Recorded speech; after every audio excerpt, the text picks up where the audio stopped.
következnek, és úgy gondolom, hogy arra kellene összpontosítanunk, hogy akkor stodjélet, mi az németül, és mit tegyünk akkor közösen. Károly bácsi. Köszönöm szépen a lehetőséget. Magyarul fogom mondani, de utána angolul Jó. beszélni. Röviden most itt, tehát egy-ketten talán ismernek, hogy mi voltam én régen, meg most. Azt mondanám, hogy újságíró vagyok, aki ebben a témában egyrészt ír a magyar lapokban, tehát a Magyar Nemzetben, a Magyar Hírlapban. Pont van egy sorozatom a NATO-nál, meg most megállok, hogy esetleg fordítsanak.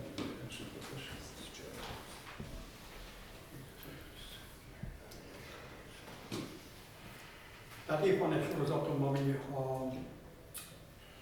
az amerikai kongresszusnak a vitájáról szól, ami 1997-ben volt, hogy milyen nézetek ütköztek, amikor eldöntötték a NATO-nak a bővítését. Bocsánat, még egyszer. I have a serious in several Hungarian newspapers. One of them is a so-called Magyar Hírlap, Hungarian, I don't know if it's in English. And in this series, I looked up what happened in the American Senate in 1997 when there was a debate about the enlargement of the NATO. And time to time, every week or every second week, I publish an article about it. But it is only to introduce myself. So I am a journalist who are read. But on the other hand, we have a small group of journalists here in Hungary who also wanted to have such kind of policies, and we want to outreach to foreign countries, especially we are looking for foreign connection to so-called alternative media, because the mainstream media says what is in the mainstream, but there are a wide network of so-called alternative media, and we should like to develop connections and mutually, first of all, only to know about each other, to meet personally each other, and then to change information. For instance, you initiate about this neutrality. I have a connection to Scandinavian, to a Swedish alternative media paper, internet paper, and I translated it into English and I sent it them, and they published it. So I believe that my imagination is that we have to develop this kind of connections, these kind of networks, and to tell as many times to the people that there are alternatives to the mainstream way of thinking. And if you would have time after this meeting, probably with a smaller group we can come together and to discuss what can we do together. Thank you. Sorry. Okay.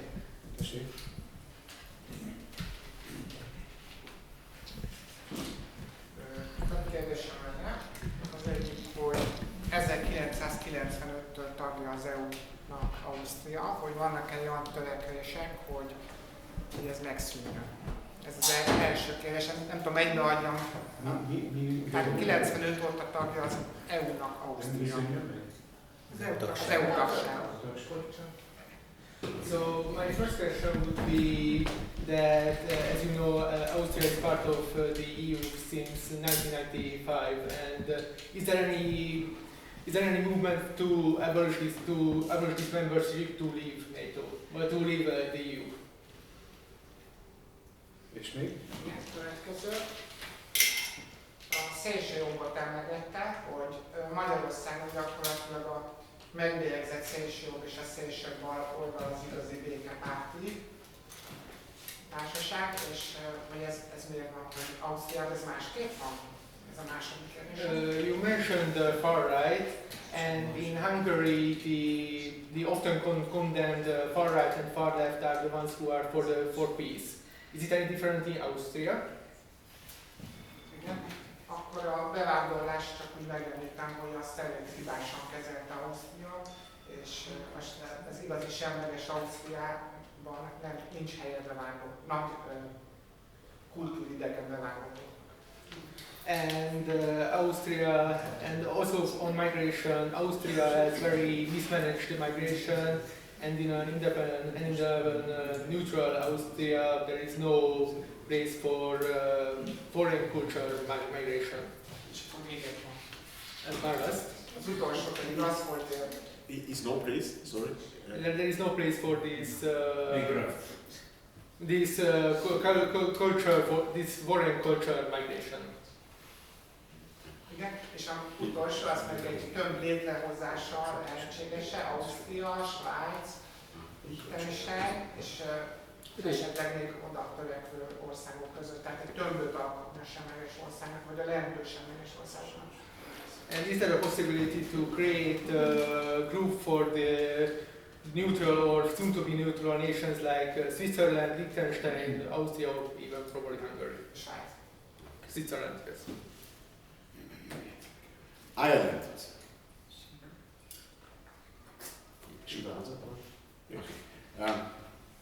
With regard to exit from the European Union, when there was the vote, the referendum, I personally, our movement campaigned already against going into the European Union. And also at the time there were some right-wing forces also against the European Union. Amikor volt a népszavazás az Európai Unió csatlakozásra, akkor én mozgalmam már kampányolt az Európai Unióhoz csatlakozás ellen, ugyanúgy, ahogy ezt néhány jobboldali párt is megtette. Our movement was always for the exit from the European Union, but to be honest, public campaigning for this was not possible. It was possible, but it was very isolated. It's only now, after 25 years, with the financial crisis, with a series of crises, that public awareness is stronger. But I believe still that it's not possible to have this as a main campaign. We need to go in a different way. We need to explain we are against this war, so we cannot join the European Union. We're against the financial politics and economic politics, so the consequence is to go out for many reasons. But so it's not direct attack, but indirect attack. Szóval a mozgalmunk már egy hosszú ideje az uniós csatlakozás ellen volt, viszont erre akkoriban nem volt lehetőség, vagyis nagyon izoláltan tudtunk ezzel ellen kampányolni. Manapság már valamivel az embereknek a különböző válságoknak köszönhetően nagyobb felfogása van a kérdésről, de még mindig egy indirekt támadás sokkal hatékonyabb, mint például, hogy a háború ellen vagyunk és ezért kell az EU-tól elmozdulnunk, vagy hogy az EU gazdasági politikájával szemben állunk és ezért kell az EU-tól elmozdulnunk. And then it's a trap. You should not go in a trap. You say far left and far right is for peace. If 90% of Austrians are for neutrality, it's not the far left, right, not the extremist. The mainstream is for peace. The government and the elites are the extremists. Exactly, yes. És ami elhangzott, abban van egy csapda, mert ugyanis, mint hogy említésre került, hogy a szélső jobbal és a szélső jobb van a háború ellen, de hogyha a lakosság 90%-a a semlegesség mellett áll, akkor ez már nem csak a szélső bal vagy a szélső jobb, hanem ez már a mainstream, ami a háború ellen van. But you're still right that with regard to political articulation, it's a segment of the left, where I belong to, and a segment of the right, which is for neutrality and for peace. That's true.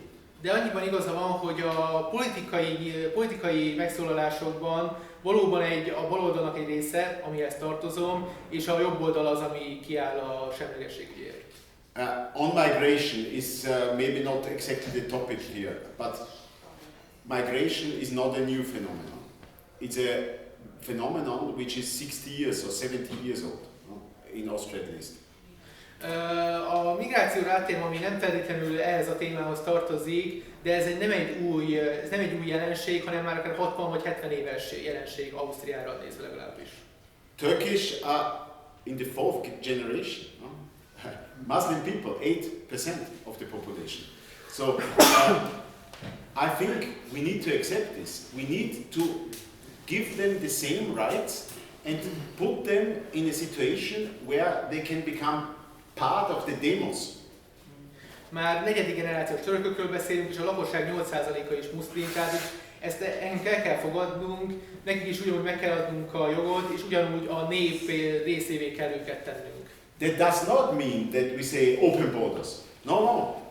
But those who established their lives here, they need to be on equal terms with us, because we want the poor people against the elite. Unite, working class, unite the working class. It's maybe an old notion, but poor people, oppressed people against the elites. We need them also with us. We should not make the identity game. De ez természetesen nem azt jelenti, hogy itt teljesen nyílt határokat akarunk, viszont azokat el kell fogadnunk, akik már beilleszkedtek a társadalomba. A szegényeket az alsó osztály kell egyesítenünk a elittel szemben, és nem szabad ezt az identitásjátékot játszanunk. And on the alternative media, I believe this is very, very, very important. Because if a sector is under full control of the elites, then it's the media. Because public opinion is not under their control, not at all. But media is under their control. Yeah. So it's so important to have alternative media. And we are very weak. Okay. És az alternatív média szintén nagyon fontos, tehát amikor az elit uralja a médiát, akkor ők nem a közvéleményt uralják elsősorban, hanem a médiának egy jelentős szegmensét, és ezért fontos az alternatív média megjelenléte. Tessék? Más? Ahhoz a kérdésre szeretnék egy nagyon röviden hozzászólni, hogy mi jellemezheti, illetve mi okozhatja azt, hogy amint hallom, ugye nem csak nálunk Magyarországon, Ausztriában is, a tömegeknek a béke érdekében való megmozdulásokban való részvétele hát eléggé visszafogott. Én úgy érzem, hogy sokok mellett egy lényeges olyan körülményre is rá kell mutatnunk, ami például a történelem folyamán világosan látszott, mondjuk, csak a példakedvéért hozom, Magyarországon 1956-ban, vagy Csehszlovákiában 1968-ban, hogy a tömegek, az emberek általában világosan érzik azt, hogy milyen geostratégiai lehetőség van a világ valamilyen jellegű megváltoztatására. És per pillanat úgy érzik, hogy a NATO-ból való kijutás az egy megvalósíthatatlan folyamat és lehetőség a mai viszonyok között. Éppen ezért én azt vetném föl, hogy ezt megkönnyítsük, hogy ennek elébe menjünk.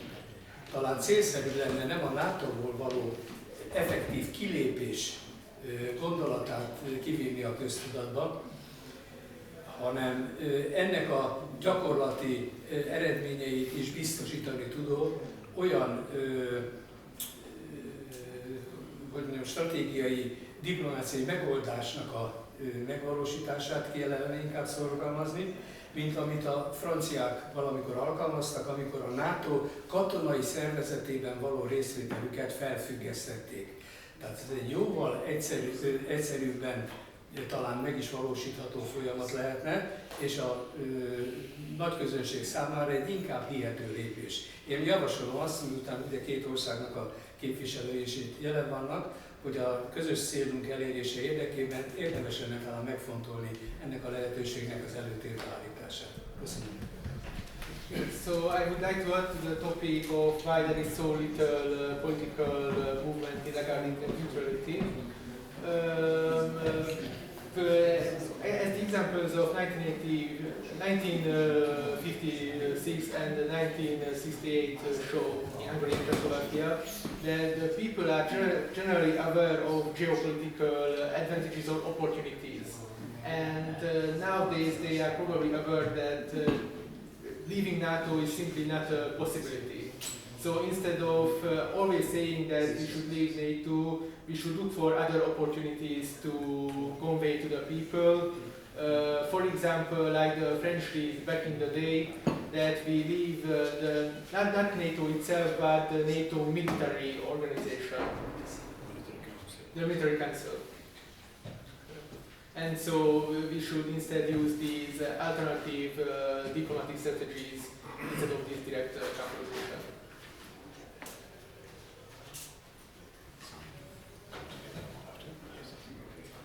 Még jön kérdés utána, összefoglalva válaszol majd. Attila? Odány Orbán Attila vagyok, és 35 éves külügyminisztériumi múlt után bátorkodok felszólalni, amiből 10 év eltelt speciális elemzői státusz van. Ezt azért kell hangsúlyoznom, mert bizonyos külügyi diplomáciai háttérrel az osztrák kolléga nem számolt. Az egyik az, hogy ugye Ausztria négyhatalmi megszálló státuszban volt 1955-ig, amikor a megszálló győztes hatalmak kivonultak, és hát született egy örökös semlegességi nyilatkozat, de az ENSZ alapító okmányának 106.-107. pontjában benne van, hogy amikor eléggé homályos megfogalmazásban, hogyha valaki olyan lépést tesz, amely fenyegeti a második világháború után létrejött határok és viszonyok rendszerét, akkor a győztes hatalmak bármelyike előzetes bejelentés nélkül léphet. Ez annyit jelent, hogy ha Ausztria nem tartaná magát a semleges státuszhoz, bármilyen oknál fogva, Oroszország, amely bevallottan és diplomáciailag lefedve, mondjuk így, igazolva, a Szovjetunió teljes jogú és értékű örökösségnek vallja magát.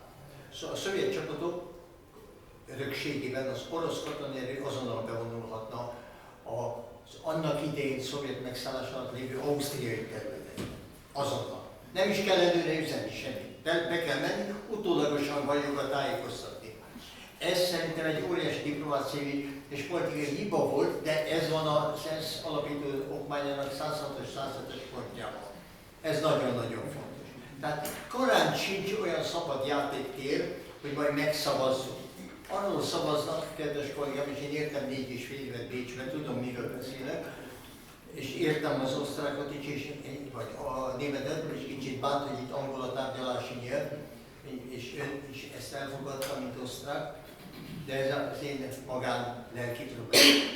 Az igazi probléma az, hogy tudunk mi együttműködni Rudolf Steiner szellemében, aki 1917-ben, és ez nem tegnap volt, 1917-ben úgy fogalmazott, hogy a tudati lélek felébresztése majd 3 állam, Svájc, Ausztria és Magyarország feladata lesz.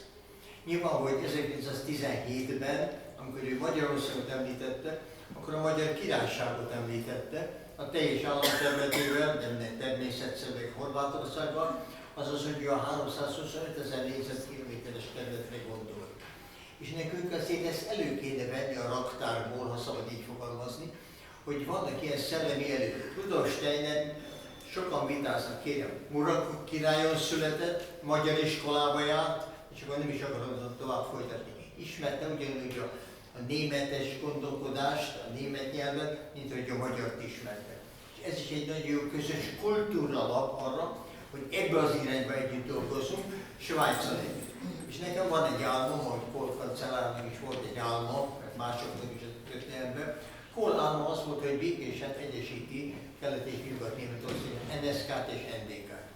Nekem pedig az az álmom, hogy egy semleges fektetett T-betűt kéne létrehozni, vízszintesen Svájc, Ausztria, Magyarország a történelmi határokkal, és északra Lengyelország, dél egészen az Égei-tengerig. És ha volna egy ilyen fektetett T-betű ebben a térségben, soha többé nem lehetne háborúzni Európában. Ez az én szellemi hozzájárulásom. Köszönöm. So,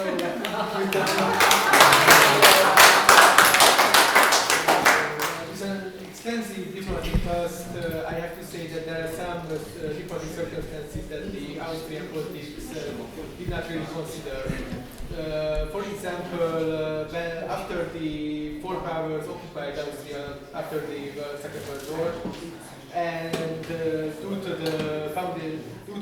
the foundational document of the UN, Austria simply cannot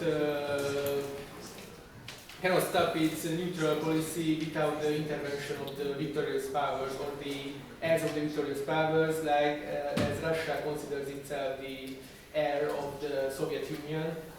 So simply this view by some Austrian politicians are impossible, and also there was a mention of an idea by Rudolf Stein in 1917 that the true neutrality will be achieved by the coalition of Switzerland, Austria and Hungary.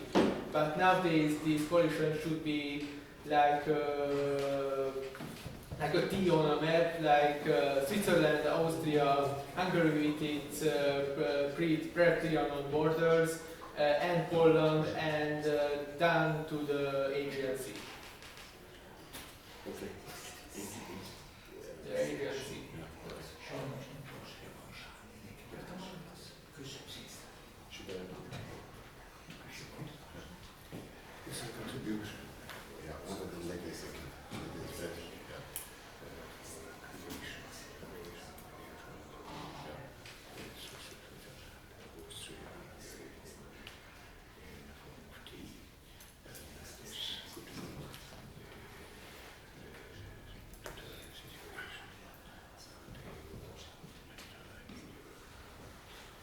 Tessék.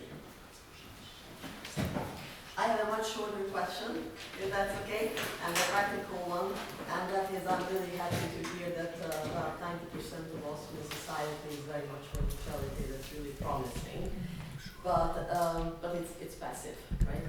So what's your short-term strategy, short, medium, and long-term strategy to create a more active civil society that is loud and demands neutrality, the maintenance of neutrality?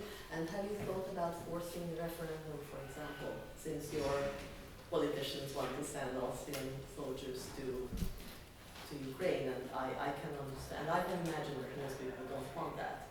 And my other question is whether you have active relationship contacts with other Central European countries like Slovakia and the Czechs and the Poles, the civil society, not the politicians, civil society, or Croatia. So anybody in this region where I imagine that most people are not very happy about this whole war and want to have neutrality, just like I think most I don't have any poll numbers, but I have a feeling that most Hungarians don't want this war either, and we would very much love to be neutral and out of any military organization such as NATO. Thank you.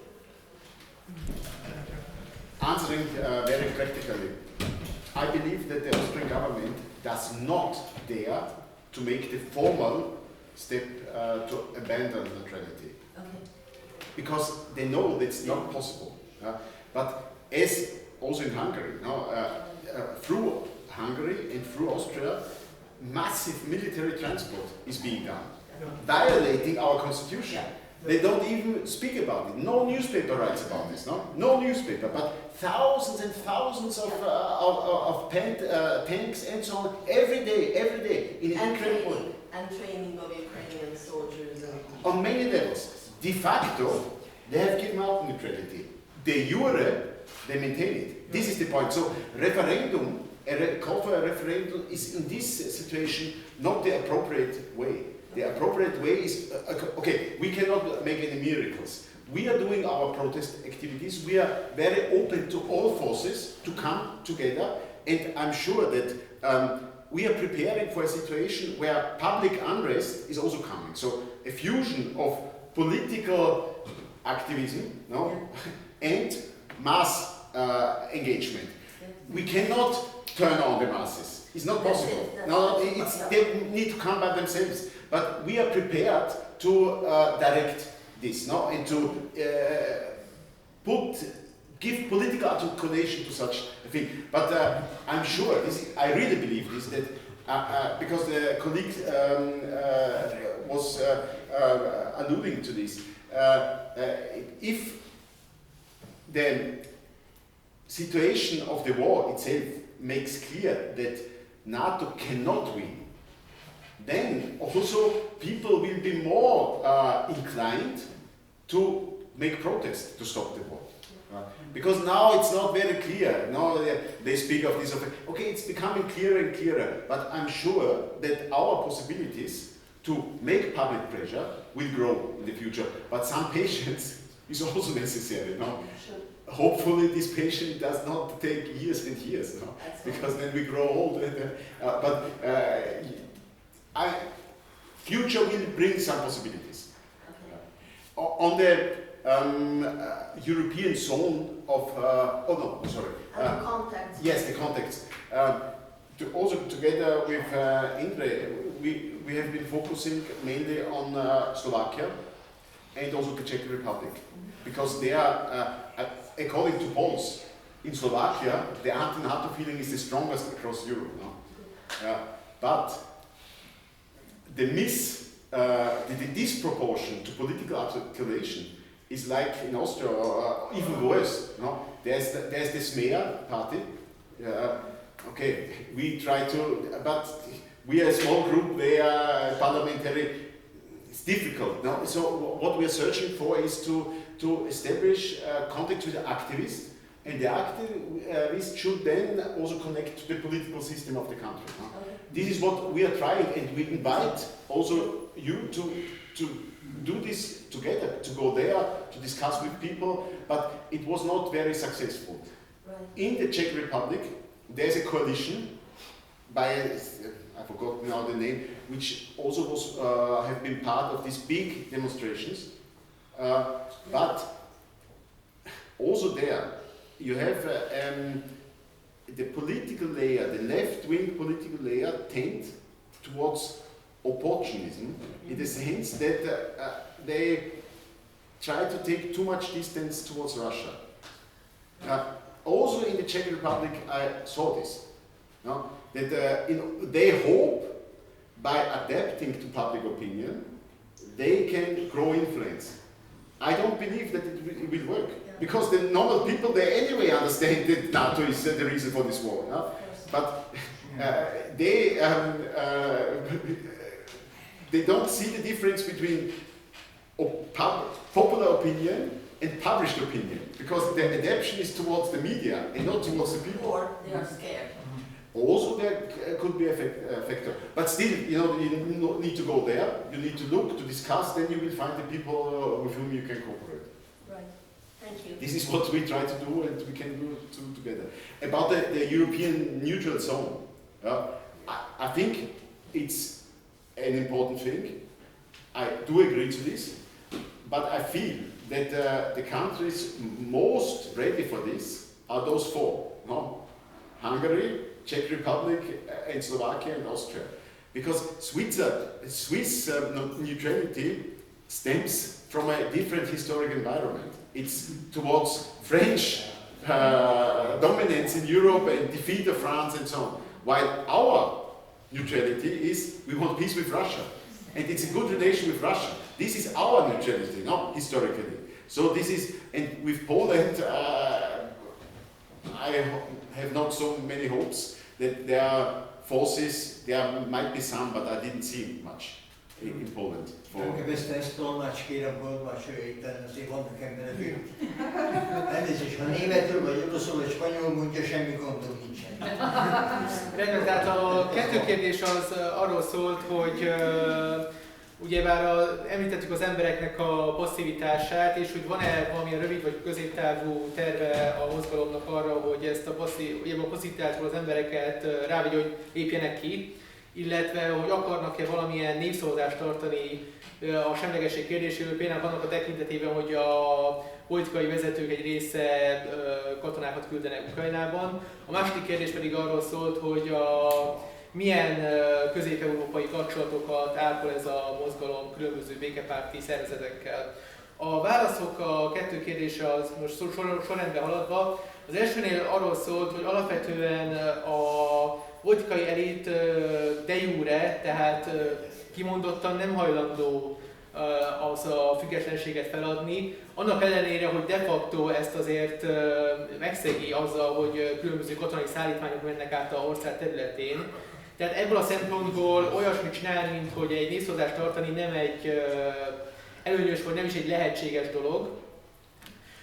Alapvetően itt a fő célunk az egyszerűen a türelem, ugyanis a háborús helyzet változásával, hogyha a NATO által támogatott Ukrajna egyre rosszabbul fog állni, akkor a nép is önmaga is egyre komolyabb és egyre erőteljesebb és egyre hatásosabb véleményt fog kialakítani a háborúval szemben. Nyilván nem addig leszünk türelmesek, amíg szépen megöregszünk, hanem azért ezt is mértékkel, de alapvetően a türelem a legfontosabb.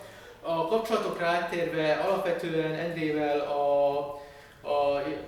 az osztrákok elsősorban Csehországra és Szlovákiára összpontosítottak, és itt is alapvetően például Csehországban észrevették a baloldalnak ezt a nagyon opportunista hozzáállását azzal kapcsolatban, hogy Oroszországgal szemben egy nagyon távoli kapcsolatot tartanak, és nem akarják azt, semmiféleképpen nem akarják azt, hogy ez velük őket azonosítsák. Tehát elsősorban ezekben az országokban is különböző civil szerveződésekkel akarnak együttműködni a békeügyében. És azt is azért meg kell érteni, hogy alapvetően a 4 ország, ahol ennek a semlegességi tervet el lehet érni, az valóban Szlovákia, Csehország, Ausztria és Magyarország. Ugyanis Svájcán alapvetően a semlegesség az a franciákkal szemben jött létre, tehát nekik ez a semlegességi történelmük nem egy oroszokkal szembeni semlegesség történet, míg ugye Ausztriánál pont, hogy azért jött létre a semlegesség, hogy a orosz érdekeket ne sértsék meg. Ugyanúgy Lengyelország is egy elég nehéz kérdés ebben a ügyben, tehát ott is semlegességet elég nehéz elhozni.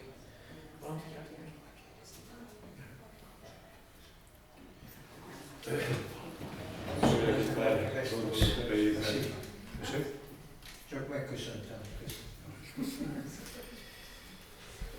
Néhány gondolatot szeretnék hozzáfűzni, tulajdonképpen válaszként is az itt felvetődött. Mindenek előtt arra gondolok, hogy valamit nagyon konkrétan meg kell szögezni. Minden mozgalomnak, mint amilyen az osztrák koalíció békéért és a semlegesség, vagy a Fórum a békéért magyar összefogás, a saját nemzeti területén kell megvédni a harcát. Ez alól nincs kivétel, senki sem tudja a másik helyet elvégezni, azt, ami neki otthon kell elvégeznie. Ebből kiindulva, itt 2 ország egy olyan törekvésben találkozik, a semlegesség iránti igényben, amely közös nemzeti talajról fogalmazódik meg. Ausztria védi, és ebben az ő mozgalmuk védi az osztrák semlegességet, nem akar lemondani róla. Mi pedig szeretnénk elérni. Ez nem lehet voluntarista módszerrel elérni. Megvédeni lehet, de elérni úgy, hogy közben az ember a NATO tagja, és tudjuk, hogy milyen veszély fenyegeti, hogyha megpróbál egy kissé nagyobbat lépni annál, mint amennyi megengedett. Talán emlékeznek még régebről a korlátozott szuverenitás elméletére. Hát ez itt elemi elővel köszön vissza. Csak egy másik reláció. Tehát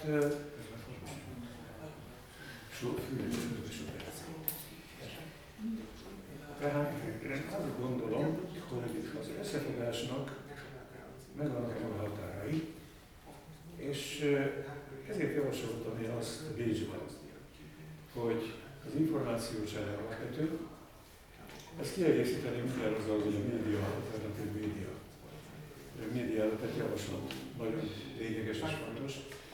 Csak hát ugye itt is arról van szó, hogy az energia véges. Mert amikor az ember naponta műveli ezt a munkát, akkor bizony nem telik egy idő után többre, és nem tud még alternatív médiákat felkeresni, azon kívül, hogy korrekt információkat kívánja ellátni a Facebook, a VK és a WordPress oldalai. Úgyhogy ebben kérem a segítségét azoknak, akik ezt fölvetették. Tehát, hogy ne gondoljuk azt, hogy itt van valamiféle totum-faktum vezérkar, amelyik nem várja, hogy tanácsokat adjanak neki, mert tanácstalan, és nincs mit csinálnia. Egy frász nincs. Bőven van. Éppen az kell, hogy mások is bekapcsolódjanak és csinálják a dolgokat. Örülök, hogy ismét látom délután. És én arra gondolok, hogy a civil diplomáciát velük közösen meg kellene lépni. Én meghívom Wilhelmet, hogy ha úgy gondolja, jöjjön el Budapestre, és mi is delegálunk majd valakit, hogy ne csak én utazzak állandóan Bécsbe, hogy nézzél meg Bécsbe. És egy delegációval ott is keressük fel a pápai nunciatúrát, amelyen mi kiváló kapcsolatot ápolunk, és érdekes eredményeket is hozott. Lásd, ugye Ferenc pápának a látogatása Magyarországon, ami természetesen rajta múlott. De hogy idejött, nem pedig Lengyelországban, amely sokkal inkább katolikus vallású ország, csak egy orosz ellenes. Mondhatnám azt is, hogy ez egy enyhe kifejezés. Olyan a katolicizmus olyan orosz gyűlölettel átutatott, ami elképesztő. De ő idejött, nem pedig oda lett. Ezt akarta ő erősíteni, amit mi csinálunk. Nem mint magyar békekör vagy magyar békefog, hanem mint magyar kormány. Magyarország. Hogy egyértelműen békepárti. Mert ezt kétségbe vonni Orbáninkon nem lehet. Békét akarnak ők is. Csak közben ugye tingli-tengli, kállai kettősök és egyébek, mert kínjukban is, meg hát ugye azért a szívük a NATO-hoz húz. Nem mernek tovább menni. Ezért is sürgetjük mi. És ez itt a lényeg. Magyarország semleges nem lehet pillanatban. Mert ahogy múltkor itt ugyanebben a teremben Földi László fogalmazott, elhúznák rajta a bort. Ugye? Ő úgy fogalmazott, hogy példát statuálnának Magyarországgal szemben, hogy aztán mit értett rajta, mint egykori hírszerző főnök, nehéz megmondani, de hát nyilván benne volt, hogy erre van az is, hogy az időség országok meg is lehet szállni. Hát ilyen már most a törvényben. Hogy megakadályozzák ugye a kiugrását. Hát velük is megtették ezt a nácik. Úgyhogy vannak itt korlátok, amit tudomásul kell venni, és ennek megfelelően követni, amit lehet. De hogy lehet csinálni, ilyen körülmények között is, az biztos. Tehát ezért gondolom, hogy a civil diplomáciát kell sorolnunk, nagyon fontos szempont volna, hogy ezt közösen csináljuk, mert, és itt engedjenek meg egy záróját. A jövő hét végén Bécsben nem Lanthalder, hanem teljesen függetlenül egy nemzetközi békeiroda nevű IPB nevű szervezet békecsúcsot tart. És engem is meghívtak, mint a Magyar Békekör elnökét, hogy menjek el és magyar a véleményeket. Előzetesen elkészítettek egy záró nyilatkozatot, amely azzal kezdődik, nem akarok fülleteni, we condemn the illegal Russian invasion in Ukraine. Vagyis mi elítéljük Oroszország illegális invázióját Ukrajnában. Kérem, ebből kiindulni, hogy valaki úgy akar békét teremteni, vagy fegyvernyugvás elérni, hogy a másikat, hogy ez egy valakit elítél. Igen, elítél. És ők a civil diplomáciájukat, amit mi már 2014 óta folytatunk, sőt 2008 óta, ők erre akarják alapozni. Hát ki fog velük szólni? A NATO. Na de hát hol van itt a béke? Hol van itt a közvetítői lehetőség?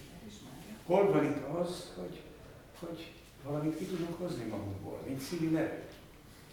Mert ha elmegyünk mi a nápolyi nunciatúrára, vagy bárki máshol, és azt mondjuk, hogy kérem szépen, tessék tudomásul venni, hogy a biztonság egy és oszthatatlan. Senki nem szavatolhatja a maga biztonságát mások kárára. Ha ezt elfogadjuk, ott van a kiegyezés alapja. Ha nem fogadjuk el, képtelenség tovább lépni. Na, de kit ítéletünk el? Azt az Oroszországot, amelyik ezt követeli? Hát hogy? Tehát azért megyünk el Bécsbe, hogy elmondjuk, hogy nekünk máshogy legyen. És hogy ne tessék azt hinni, hogy ebből valamiféle tartós béke származhat. Mert hogyha mi csak azt akarjuk, hogy ha nem is direkt, de indirekt módon egy Pax Americánál létesülünk Európában, akkor ennek a béke látja a kárt. Mert nem lesz tartós. Úgyhogy itt lehet álmodozni semleges övezetekről, megjelölni vertikális, meg horizontális zónákat. Egy biztos, hogy ami Ukrajnában történik, annak közvetlen kihatása lesz a semlegességi gondolkodás éleződésére itt keleten.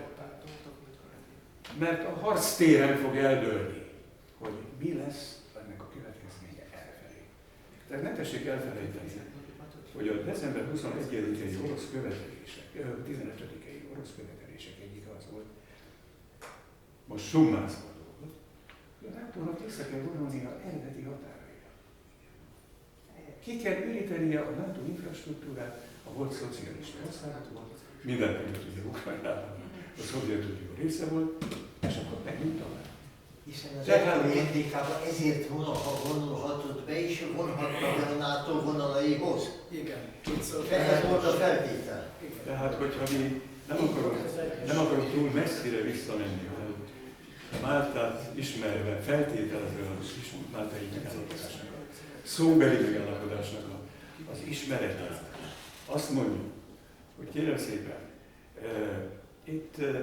itt visszaéltek a jó hiszeműséggel. Visszaéltek az erőviszonyok pillanatnyi alakulásán. És úgy gondolták, hogy most már tényleg, ahogy Fukushima fogalmazott, véget ért a történelem. És éljen a kapitalizmus, és megszületett a végcél, és nincs tovább, akkor ez óriási tévedés. Óriási tévedés, amiben nekünk az a feladatunk, hogy elősegítsük egy olyan világnak a létrejöttét, amely nem katonai terület. Mi a Varsói Szerződésből nem kiléptünk, hanem megszűnt, és közben átmentünk egy másik oldalra, amely úgy gondolja magáról, hogy majd ő fogja diktálni a világ sorsát és ütemét. Ez nem megy. Nekünk valóban azhoz fűződik itt és most érdekünk, hogy egy semleges politikát folytasson ez a kormány, mégpedig egyértelműen, ne tévlékengészzen, akkor is, hogyha nem a semlegesség, nem tudja elérni a semlegességet, meg talán nem is elérni. És a következő pillanatban pedig másokkal összefogva megpróbáljuk ezt úgy eljeszteni, ahogy Wilhelm is elmondta. Én úgy gondolom, hogy a közös akciók sem szünetelhetnek. Mi, és erről kérem, hogy ezt konkrétan mondja Wilhelm barátunknak. Tehát mi tervezünk ugye köztudott egy felhívás alapján egy remélhetőleg tömegmozdulás itt Budapesten, aminek az volna a célja, hogy közösen fellépjenek különböző társadalmi és politikai erők Magyarország békéjének, védelmében, azért, hogy ne sodorják háborúba a NATO partnereit. Én úgy gondolom, hogy itt szólni kell, és lehet ezekről a dolgokról, a semlegességi iránti igényről, és szeretném ezzel meghívni Wilhelmet, hogy jöjjön rá, és ő is nagyon beszél.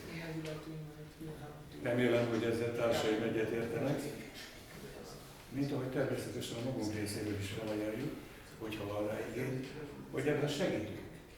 Tehát a kölcsönös segítség elemét szeretném belevinni ebbe a kapcsolatba, mert így léphetünk talán tovább.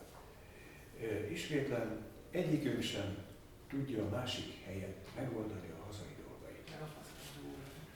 Ez képtelenség, összefogni tudunk, a béke mozgalom olyan állapotban van, amilyenben se szöri, se száma. Mindenki csinál magának valamit, és kikiáltja a mozgalomnak. De Isten igazából kevesen foglalkoznak azzal, hogy milyen békét akar. Miben látják? A tisztességes megoldást.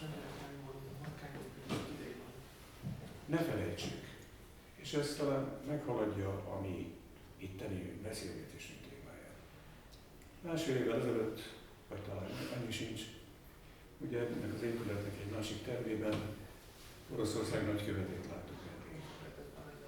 Ő mondott egy nagyon érdekes. Az ukrajnai konfliktus katalizátora egy világméretű változásnak. Ami Oroszország és sok más olyan ország érdekében áll, amely azt akarja, hogy az egypólusú világrend megszűnjön, helyette egy multipoláris világrend jöjjön létre, amely az egyenjogúságon, a kölcsönös tiszteleten és a békés együttműködésen alapul. Ez a célja mostán. Én úgy gondolom, hogy a következő időszakban számos olyan fejleményben lesz még részünk, amely fel fogja erősíteni a volt szocialista ország, jelenleg NATO tagok, semlegességi igény. Azért Oroszország nem fog lemondani azokról a céljairól, amelyeket kitűzött. Részben Ukrajnának, Ukrajna szempontjából, részben pedig az európai biztonsági rendszer újraalkotása szempontjából. Ukrajnát illetően ezt úgy hívják, hogy nácitlanítás, demilitarizálás és semlegesítés. Az európai biztonság szempontjából pedig a biztonság kölcsönös megteremtése.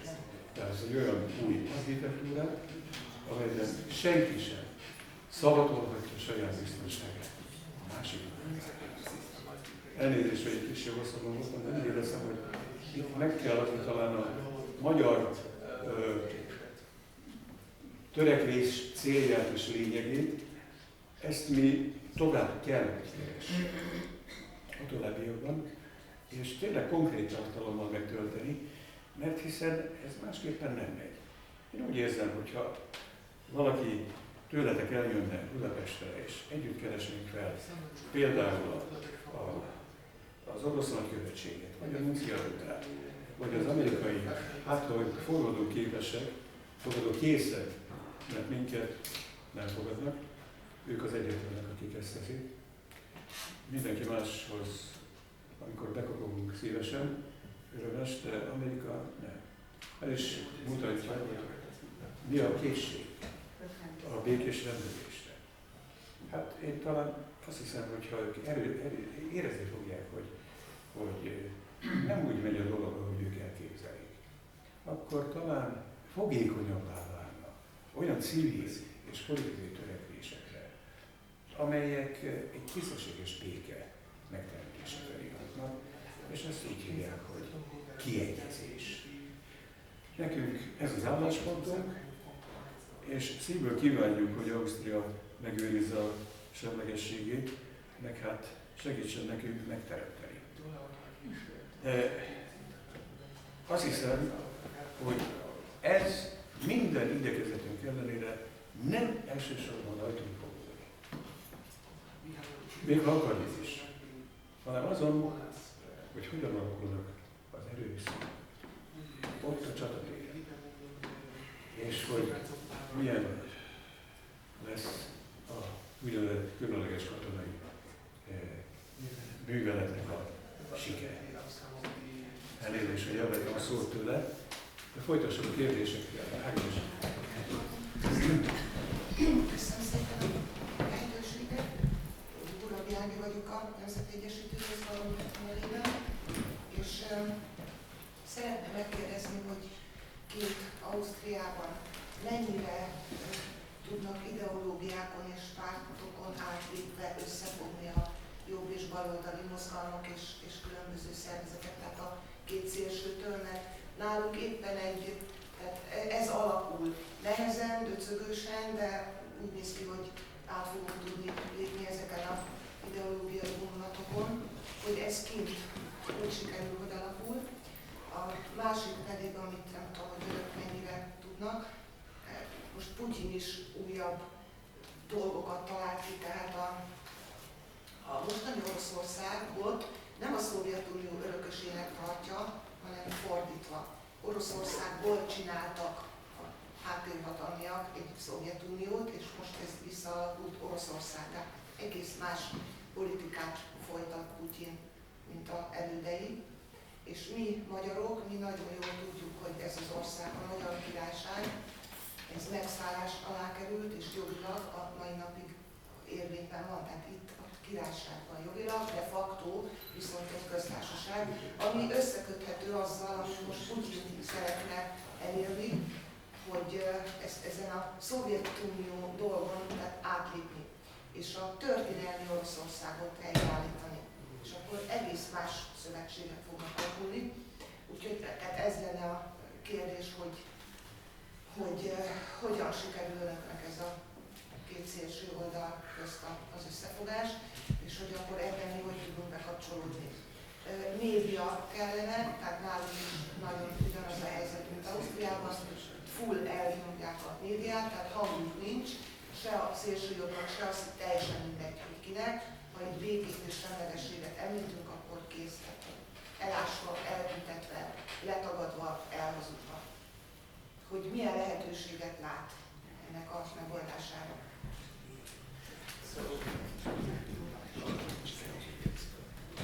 Okay, so the first question was that how the cooperation of different ideologies of left and right going in Austria, as that is what we are trying to do in Hungary. So we would be interested in knowing how does this work in Austria. And on the second, also Putin's policy regarding the history of the Soviet Union has somewhat changed, in that the Soviet Union was created by different powers. Just as the Hungarian kingdom still exists, but is controlled by this Hungarian Republic, was created by these different background powers.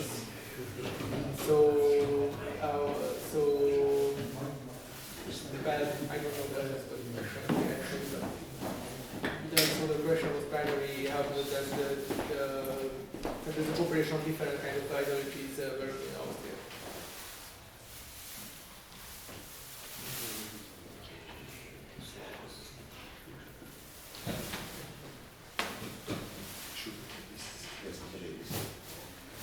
Tessék, van még hozzászólás?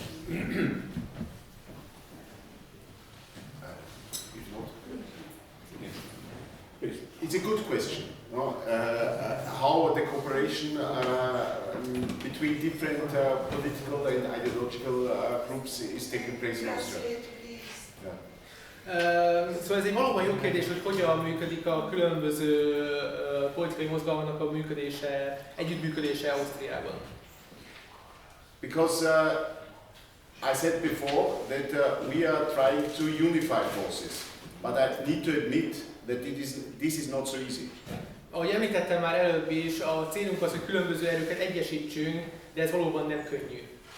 And we had situations where demonstrations or activities, public activities, were used by rightist forces to put a different agenda on it. És voltak olyan helyzeteink is, amikor különböző demonstrációkon jobboldali erők megpróbáltak egy különböző témát felvetni. So one very important thing is to have a limited and exact platform for peace and neutrality and leave the other things outside. This is very important because if somebody takes up a transparent foreigners go away, this will split everything in 1 second. We need to have trust to our partners that they don't do things like this. Tehát a célunk az, hogy egy limitált és kifejezetten békére orientált mozgalmat hozzunk létre, mert például, hogyha valaki elkezdene egy transzparens felállítani és azt mondani, hogy migránsok kifelé, akkor az egész szétszakadna, ezért meg kell lennie annak a bizalomnak a partnereinkkel, hogy ilyesmit ne tegyenek. And there's a second thing, this is more a kind of observation, but the rightist forces, they command a section of media. És megfigyelésem alapján a jobboldali erők valamilyen szinten kontrollálják a médiának egy részét. We don't have media. It's a bit different. So they tend to make in media with us. No? We refuse. If we do things together with them on the street, on the place. Viszont nekünk nincsen médiánk, így hát ők megpróbálnak minket zsákítani a médiájukkal, viszont ennek mi nyilván nem engedhetünk, és nekünk ugye az utcán kell dolgoznunk. Because you remember the big 2 times huge demonstrations in Czech Republic for peace. Media did not speak about them, but later on they said we need to avoid a situation like in the Czech Republic. You know, indirectly they understood how powerful this is. So our place is on the street. Ahogy tudja, volt 2 tüntetés Csehországban is, amiről a média nem beszélt, viszont később mégis úgy beszélt róla, mint amit el kell kerülni. Így hát fontosak az efféle tüntetések. Yes, and there's a third thing. Okay, maybe in other places it's not so important, but we have also we are for neutrality, also for anti-fascist reason. Harmadrészt nekünk a semlegesség fontos antifasiszta okokból is. It was Nazi Germany who made this war against Russia, no? And now NATO wants to try again.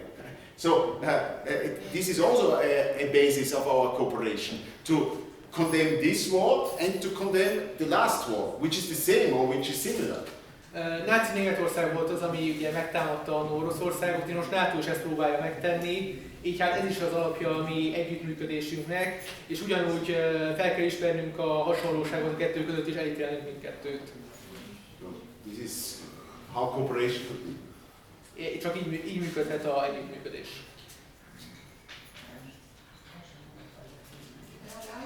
Tessék, röviden. Összefüggések, ami mögötte van, tehát mi ezt látjuk, és mi ezt szoktuk is kommunikálni, hogy csak a béke mellett valóban szélesebb köt össze lehet fogni, de amit ez a helyzet kialakul, és amit ez a háború van, tehát emögött van az a háttérhatalomnak nevezett valami, tehát összefügg a migrációval, a neoliberalizmussal, ugye ez az ellentéti dolog, meg a háború, meg ez az egész új világrend, amit létre akarnak hozni, úgyhogy egyrészt igen, hogy maradjunk egy vonalon, hogy a béke és a semlegesség és legyen nyugalom, emellett összefogni, de másrészt látni kell, hogy mi van mögötte, tehát összefüggéseiben is látni kell a dolgot, és ezért lehet az, hogy a jobboldaliak, mint ahogy mi is, és nem vagyunk se nácik, sem ilyenek, csak nemzetiek, tehát mi ezt is oda szoktuk tenni, tehát mi együtt látjuk a dolgokat, és így is kommunikáljuk, és ezért lehet, hogy egy-egy tüntetésen egy kicsit többről szoktunk beszélni. We also support the idea that we should only work on peace and neutrality. However, we believe that we should also see that these conflicts are controlled by these background elite powers, and we right-wingers who are not Nazis are mainly are in this movement for this, and that's why we are also talking about these background powers also next to peace and neutrality. Szeretném megkérdezni, hogy van-e konkrét javaslat arra, amiről a bevezetőben esett szó, hogy ki mit javasolt ennek az együttműködésnek a tartalmi megtöltésére. Itt elhangzott sok minden, ezeket igyekeztem feljegyezni, az alternatív médiára vonatkozó javaslattól kezdve egészen a semleges övezeten keresztül a referendum szervezéséig.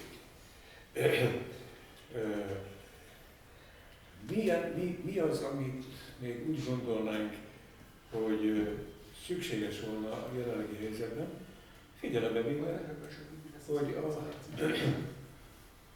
a történelmi változásban mi csak egy igen szerény szerepet játszunk. Mert sokkal hatalmasabb erők csapnak össze, fegyverrel a kezünkben. Nekünk erkölcsi fegyverünk van. Nem lődözünk, nem lövünk, de az azért fontos, hogy meglegyen. Miben tudnánk mi hasznossá tenni magunkat osztrák barátainkkal együtt, hogy ez az áhított új világ, nem az Ágnes által gondolt, illetve utalt egypólusú világra gondolt természetesen, hanem egy új, egészségesebb és igazságosabb világ eljöjjön, és ebben mi azok közé tartozzunk, akik ebben nem ingadoznak, hanem egyértelműen ezt akarják. Hogyan segíthetjük ezt elő még? A rendelkezésünkre álló eszközökkel, még ha szerény is. De itt vagyunk, tudjuk, hogy mit akarunk, és szeretnénk csinálni minél nagyobb eredménnyel. Van-e szóval konkrét javaslat? Petrás László. Petrás László vagyok, Magyar Békekör. Fölvetődött a kérdés, és arra gondoltam, talán érdemes megfontolni, hogy közös weboldal, hiszen média hiányban szenvedünk, ahogy Dány is elmondta, elnök úr is elmondta, egy közös oldal létrehozása, ami több nyelvű, amivel hamarabb eljutunk talán a csehekhez, a szlovákokhoz, más nemzetekhez. Ez talán egy kicsit segíthetne, ez csak egy ötlet. Köszönöm szépen.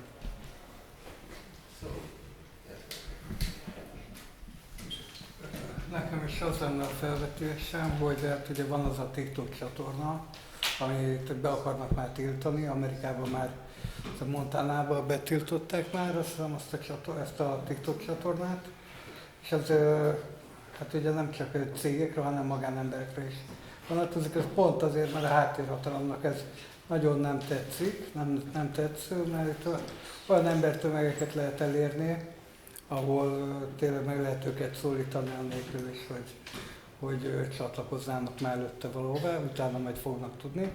És hát az lenne kérésem az elnök úrhoz is, a Ludányi Horváth Attilához is, meg a többi jelenlevőhöz is, hogy mindannyian kezdjék el a nem tetszésüket feltenni a TikTok csatornára, mert szerintem az ott lehet elérni. Megvan a technikai ismereteink rendkívül korlátozottak, úgyhogy kérem a segítséget. Rendben, jó? Mindenhol. Telegramon, Instagramon, mindenhol.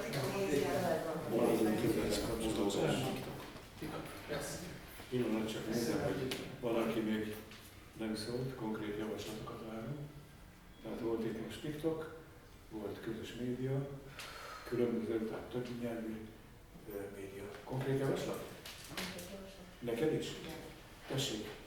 Igen, hát ugye itt valamennyien a médiáról beszélünk, mert hiszen hogy kommunikál az ember, valamilyen fórum kell, valamilyen közös média fórum kell, és megfontolva azt, hogy különböző ideológiákat kiiktatva, de a térségnek a semlegességére koncentrálva, ez nagyon fontos, és nagyon jó lenne, ha időnként, tehát mondjuk történik valami az orosz fronton, vagy történik valami a NATO főhadiszálláson, vagy Stoltenberg újra megszólal, ami általában katasztrófát szokott jelenteni, és akkor nagyon jó lenne mondjuk egy nagyon rövid közös nyilatkozatot tenni ezeknek a szervezeteknek, akik a semlegességet szeretnék. És az megjelenne ezeken a felületeken, ami lehet weboldal, ugye a békekörnek is van, gondolom az osztrák barátainknak is van, és a társadalmi, a közösségi fórumokon, és az azért nagyon jó, mert hirtelen ugye látszik, hogy itt nem csak egy ország, nem csak egy csoport, még ha kevesen vagyunk, akkor is ez erőt sugároz, hogy két szomszédos ország, vagy akár három, ha sikerül becsatornázni, valamilyen konkrét eseménnyel kapcsolatban azonos állásfoglalást tesz fel.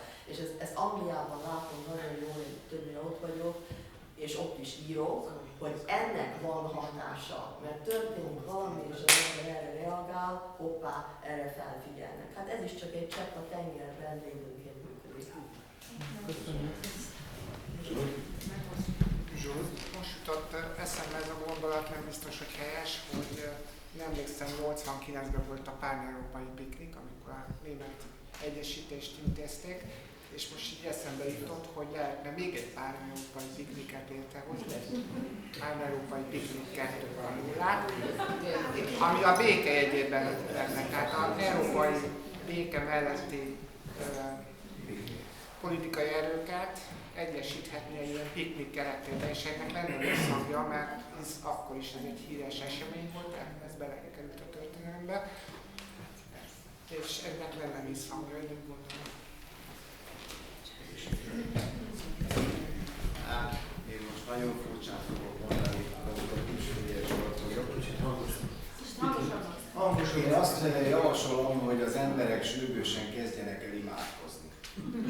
Egyetértek. Mindenki, vagy meditálni, vagy magába merülni, hogy mi okoz az egyénben háborút belül. Mert ha valaki éhes, leesik a vércukorszintje, egy agresszív állat lesz. Vagy ha elköltözik A-ból B-be, és van egy birtok bosszúsága, akkor sajnos mondjuk ki, egy agresszív főemlős állat lesz. Tehát az embernek először is legbelül meg kellene oldania azt, hogy ne legyen az. Ez egy több ezer éves probléma. Erre felhívta már Mózes a figyelmünket, mikor kőbevéste, hogy ne öljél. Jézus is elmondta a maga szerénységével, hogy szeresd fele barátodat, mint önmagadat. De ha az ember nem szereti saját magát, hogy tudná szeretni a másikat, a szomszédját? Tehát mit javaslok én, hogy mindenki menjen át a szomszédba, és vigyen egy virágot, vagy pálinkát, vagy kolbászt, kínálja meg, és mondja azt, hogy testvérem, te számíthatsz rám, bízom benne, hogy én is számíthatok te rád, de most már hagyjuk abba ezt a csatározást itt helyben. És azt javaslom, hogy a jobboldali meg a baloldali pártok szüntessék meg saját magukat, és kezdjenek olyan párbeszédet párttól függetlenül, mint ember az emberrel. Mert ha a szomszédok kibékülnek itt a mi szűk hazánkban, az ideiglenes határainkon belül, akkor az ideiglenes határainkon túlélő testvéreinkkel is békességbe fogunk élni, és példát tudunk nekik mutatni. És ha pártoskodás, megosztás nélkül megy mindez, ez olyan, mintha megszűnik a skizofrén helyzet, és a jobboldali agyfélteke kommunikál a baloldali agyféltekével. Mert most szét van hasonlva. Az egyik világbékét akar, a másik meg világháborút. És most nem mondom, hogy jobb vagy baloldali, mindenki oszta be magába. De én szívem szerint, és ha imádkozok, meditálok, akkor én békét óhajtok. Legfeljebb. Meg a szomszédaiknak. Meg a határainkon túlélőkkel is. És nem érdekel, hogy milyen a vallása. hogy az egyik bort iszik, és nincs csaja, a másiknak 3 nője van, és nem ihat bort. Ez az ő dolga. Mindenkinek tetszése szerint úgy imádkozhat, meditálhat, szeretheti saját magát, hogy tudja, hogy a szabadsága addig terjed, amíg nem korlátozza a másik ember szabadságát. És egy országnak a szabadsága is addig terjed, amíg nem korlátozza egy másik ország szabadságát.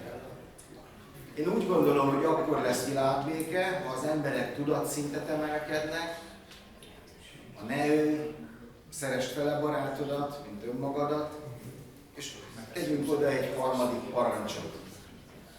Találjuk ki, hogy mi legyen az aranykornak a óhaja, sóhaja, és próbáljuk meg szeretettel, békességgel elérni a tűzszünetet. Úgy, hogy azonnali hatállyal leszereljük az összes profit érdekelt fegyvergyárat, és ne adjunk pénzt az adófizető pénzünkből a fegyverek vásárlására. Ha bolond vagyok én, hogy támogatom a pénzemmel a háborút, amikor ki tudja, hogy kinek folyik a zsebébe. Hát a szegényektől húzzák el a pénzt.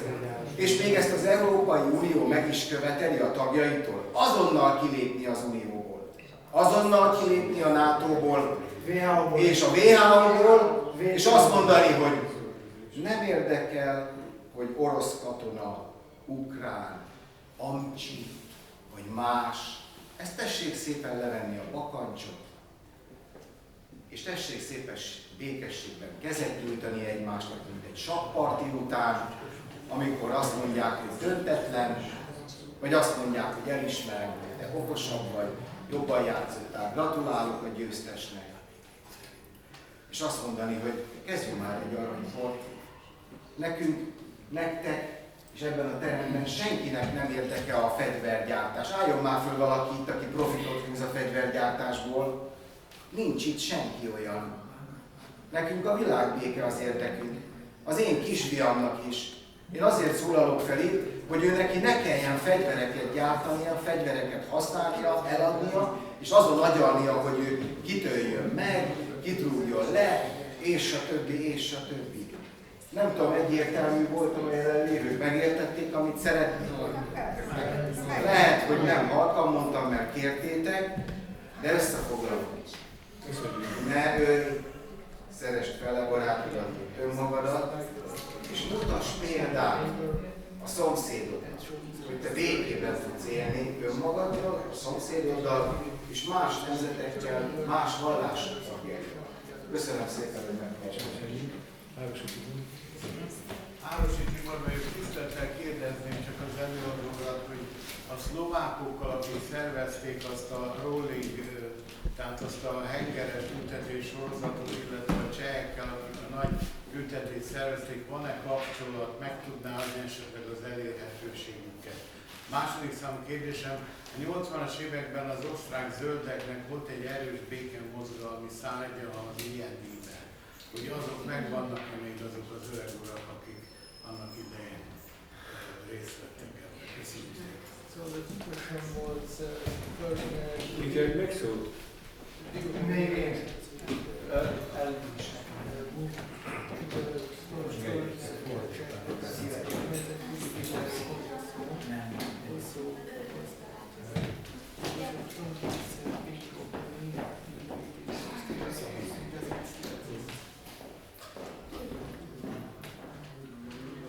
Okay.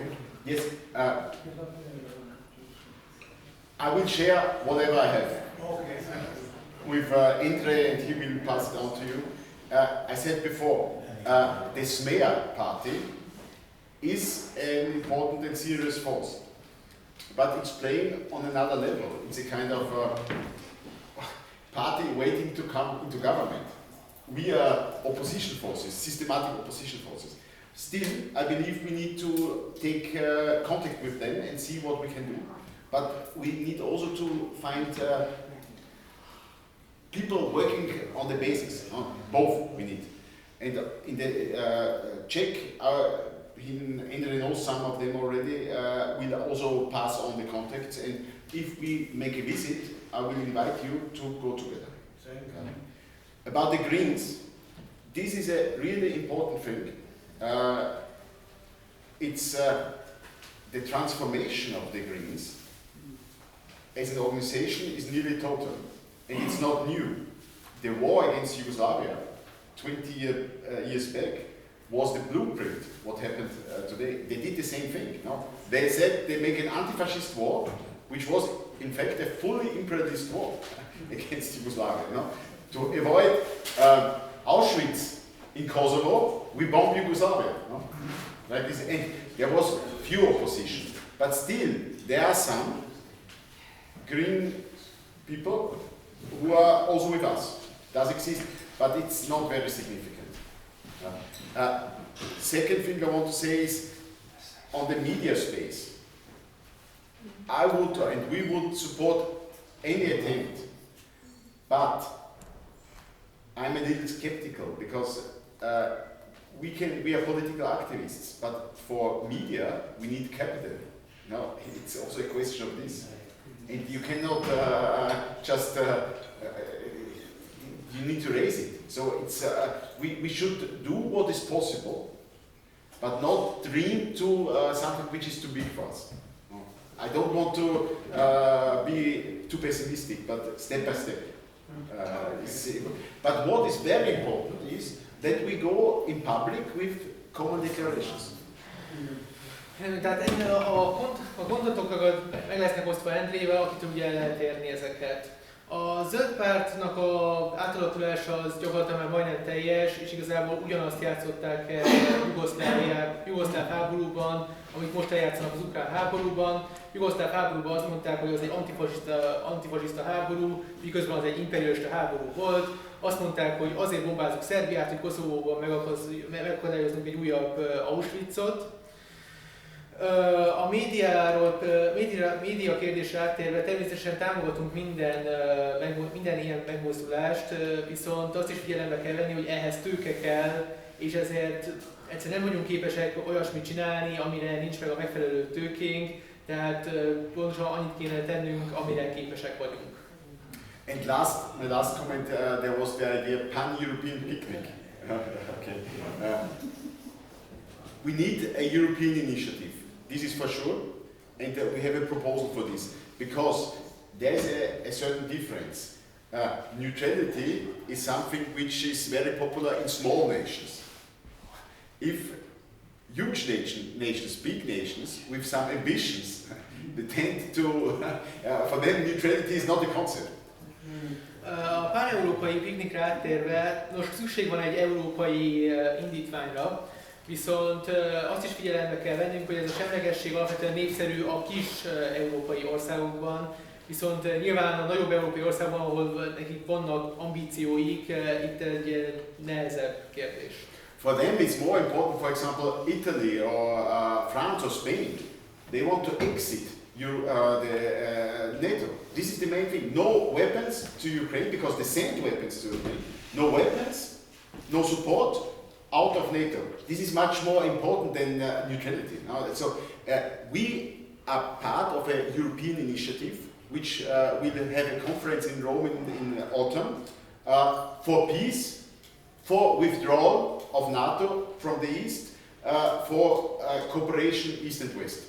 And to this we will also invite you to take part.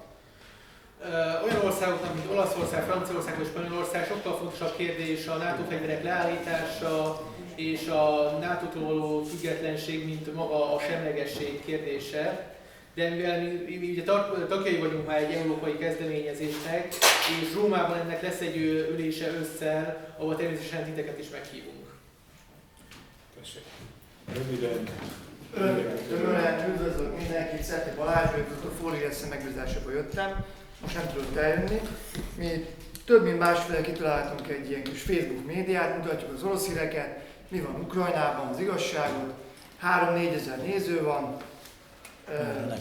Minden este 5 órát vetítünk, fordítja a True News, Magyarország egyedülálló módon, Amerikából jön ez a csatorna.